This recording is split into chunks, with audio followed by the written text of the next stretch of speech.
మనం ఇక్కడంటే ఎవరు భయపడాలి? పక్క రేవంత్ భయపడాలన్నా?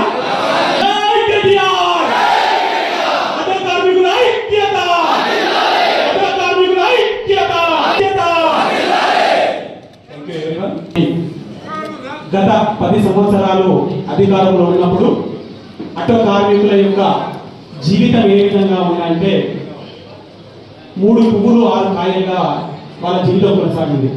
అవునా కాదా? కరెక్టేనా?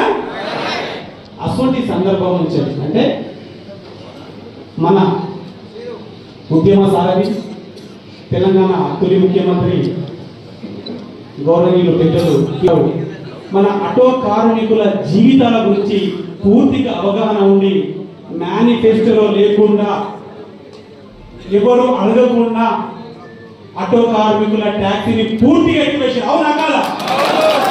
మనం అడిగినామా? మనం కొట్లాడినామా? పెద్దసారి మేనిఫెస్టోలో పెట్టిరా? ఇది కేసీఆర్ అంటే.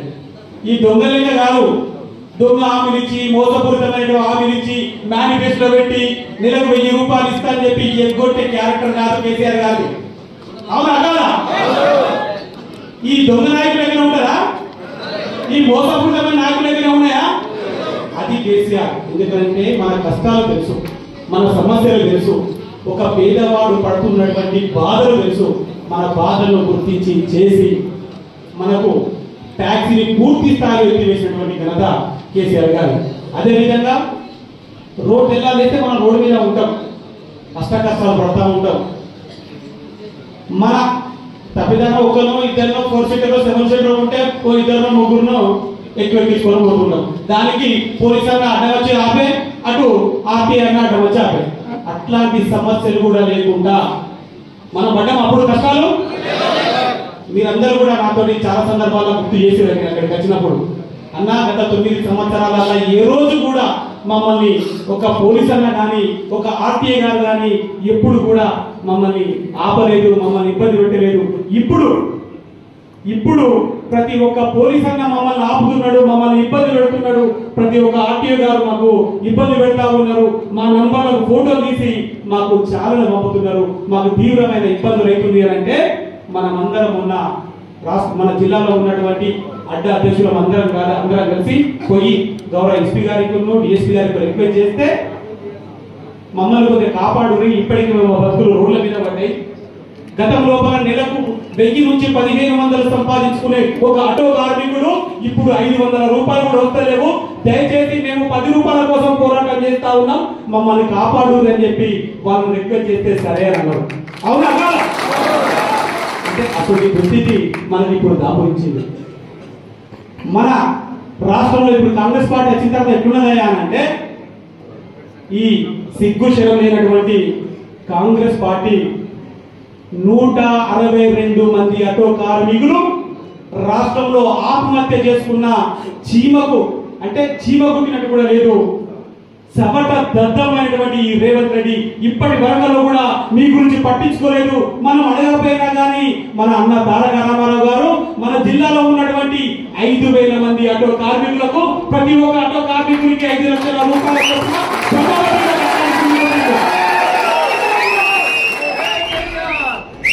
అది మానవత్వం ఉన్నటువంటి నాయకుడి యొక్క లక్షణం. ఆయన లక్షణం ఎట్లుంది అంటే నెలకు 1000 రూపాయలు ఇస్తానన్నాడు, సంక్షేమ బోర్డు పెడతానన్నాడు, ప్రమాద ఏదో ఇన్సూరెన్స్ అన్నాడు, ఇంకేదో అన్నాడు. కాకమ్మ కళ్ళబోలి మాటలు మత్తుగా చెప్పిండు. మనం ఏమైనా నమ్మితిమి, మార్పు అంటిమి. ఈ మార్పు మన భక్తులు గీళ్ళకొచ్చాయి. ఎలాంటి మాట ఇవ్వకున్నా, ఎలాంటి హామీ చేయకపోయినా, అధికారంలో లేకపోయినా సొంత డబ్బులతోటి 5000 మంది రాజన్న సిరిసిల్ల జిల్లాలో ఉన్నటువంటి 5000 మందికి 5 లక్షల ప్రమాద బీమా చెప్పకుండా నేను చేస్తాను.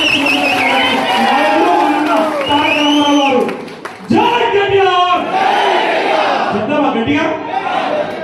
ఇప్పుడు ఎట్లా ఉందంటే మా ఆటో కార్మికుల పరిస్థితి, వాస్తవానికి మా ఆటో కార్మికుల పరిస్థితి చెప్పండి అన్న. ఓకే అన్న, మన ఆటో కార్మికుల పరిస్థితి ఏంటి అంటే చాలా దారుణంగా ఉందన్న, చాలా విపత్కరంగా ఉంది.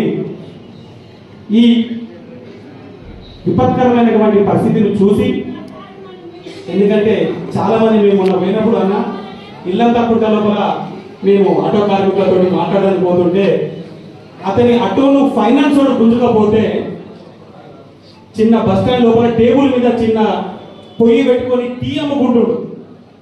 ఇల్లంతా పుట్టలు మనం వచ్చింది కదా, అవునా కాదా? బస్ స్టాండ్ లోపల నాకు చాలా బాధ అనిపించింది. వెమ్లవాడ లోపల నేను మీ అందరితో మాట్లాడటానికి వచ్చినప్పుడు కలిసినప్పుడు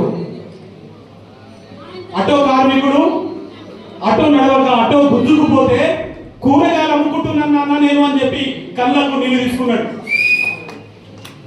అది బాధ అనిపించింది. నేను అనేది ఒకటే అన్న, మనకు మంచికో చెడుకో మన మీద ఆ వెమ్లవాడ రాజరాజేశ్వరుని కృప వలన మన అన్న తారక రామారావు గారికి మా అన్నగారి దృష్టి మన ఆరో కార్మికుల మీద పడము నిజంగా చెప్తున్నా మా యొక్క అందరి అదృష్టం అని చెప్పి తెలియజేస్తూ, ఈ రాష్ట్ర ప్రభుత్వానికి నేను చెప్పదలుచుకున్నది, నేను డిమాండ్ చేయదలుచుకున్నది ఏంటి అంటే, ప్రతి ఒక్క గతం లోపల 162 మంది ఆటో కార్మికులు చనిపోయారు. ఆ ఆటో కార్మికుల ప్రతి ఒక్కరికి 1000 రూపాయలు ప్రతి నెల ఇస్తానన్నారు. ఆ 1000 కాదు, ప్రతి నెల 5000 రూపాయలు ఖచ్చితంగా ఇవ్వాలని చెప్పి డిమాండ్ చేస్తారు.